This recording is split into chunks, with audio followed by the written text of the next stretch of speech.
ایران کے سب سے supreme leader, Iran میں شیعہ اسلامی نظام کی بنیاد ڈالنے والے مشہور شیعہ عالم دین روح اللہ خمینی 17 مئی 1900 کو خمین ایران میں سید مصطفیٰ کے یہاں پیدا ہوئے۔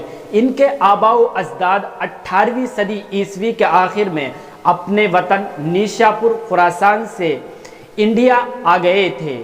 کچھ وقت یہ یہیں رہے، لیکن پھر لکھنؤ کے قریب بارہ بنکی کے ایک چھوٹے سے قصبہ کنٹور میں آباد ہو گئے تھے۔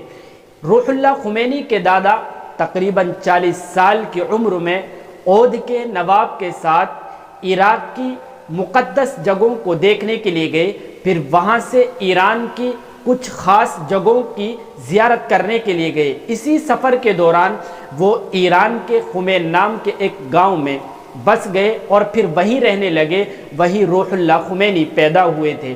آپ کو بتلا دیں کہ روح اللہ خمینی کی پیدائش کے 5 مہینے بعد ان کے والد کو قتل کر دیا گیا۔ والد کی موت کے بعد روح اللہ کی پرورش ان کی ماں اور خالہ نے کی اور بڑے بھائی کی نگرانی میں انہوں نے تعلیم حاصل کی۔ 6 سال کی عمر میں قرآن کریم اور فارسی کی شروع کی تعلیم حاصل کر لی تھی۔ اگلے سال یعنی اس کے بعد میں انہوں نے ایک مقامی اسکول میں ایڈمیشن لیا۔ اپنے بچپن کے دوران انہوں نے اپنے رشتہ داروں کی مدد سے اپنی مذہبی تعلیم بھی جاری رکھی اور ساتھ میں دینی تعلیم خمین کے بڑے بڑے علماء کرام سے حاصل کی۔ پہلی جنگ عظیم کے بعد ان کے لیے اصفہان کے ایک مدرسے میں تعلیم حاصل کرنے کا انتظام کیا گیا، لیکن 1920 عیسوی میں خمینی اپنی تعلیم حاصل کرنے کے لیے ایران کے ایک شہر عراق گئے۔ اس وقت تک خمینی کو شاعری اور فلسفے میں بھی دلچسپی ہو گئی تھی، لہذا پھر ایران کا ایک شہر ہے قم، وہاں پہنچے اور قدیم یونانی فلسفہ پڑھا۔ تعلیم سے فارغ ہونے کے بعد خمینی کئی سالوں تک نجف اور قم کے مدرسوں میں ٹیچر کے طور پر کام کرتے رہے، جس کی وجہ سے وہ اسلام کے ایک ممتاز شیعہ عالم دین بن گئے۔ انہوں نے سیاسی فلسفہ، اسلامی تاریخ اور اخلاقیات کی تعلیم بھی دی ہے۔ ایران پر بادشاہی نظام ایسا تھا کہ جس کے سرکاری آئین دین اسلام اور شیعہ مذہب کی تعلیمات سے بالکل الگ تھلگ تھے، جسے دیکھ کر دیندار طبقہ، خاص طور پر دینی علماء کرام کی طرف سے ایک تحریک چلانے کی ضرورت پڑی۔ اس تحریک میں روح اللہ خمینی آگے تھے۔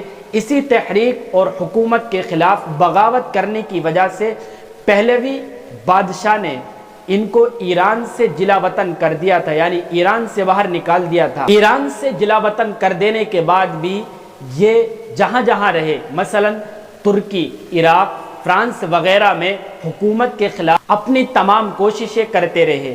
انقلاب تھمنے کا نام نہیں لے رہا تھا، جسے دیکھتے ہوئے پہلوی خاندان کے دوسرے بادشاہ محمد رضا پہلوی نے 16 جنوری 1979 عیسوی کو ایران چھوڑ دیا اور دوسرے ملک میں پناہ لے لی۔ بادشاہ کے ملک چھوڑنے کے تقریباً 15 دن کے بعد خمینی 14 سال کے بعد 1979 عیسوی کو ایران آئے اور ایران میں جو بادشاہت کا ایک نظام تھا اس کو ختم کر کے اسلامی نظام قائم کیا۔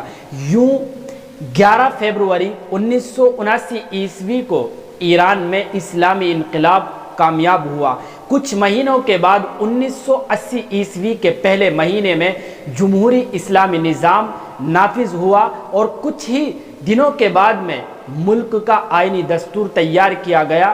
امام خمینی کو یعنی روح اللہ خمینی کو جمہوری اسلامی ایران کے رہبر کے طور پر منتخب کیا گیا، جس کے بعد روح اللہ خمینی 1979 عیسوی سے 1989 عیسوی تک تقریباً 10 سال ایران کے سپریم لیڈر یعنی سب سے بڑے قائد اور رہبر بن کر رہے۔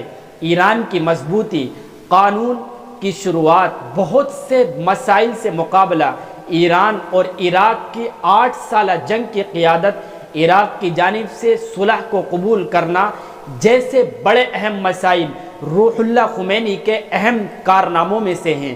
اخیر میں آپ کو بتلا دیں کہ روح اللہ خمینی 89 سال کی عمر میں 3 جون 1989 عیسوی کو اس دنیا سے رخصت ہو گئے اور ایران کی راجدھانی تہران کے قریب ان کو دفن کیا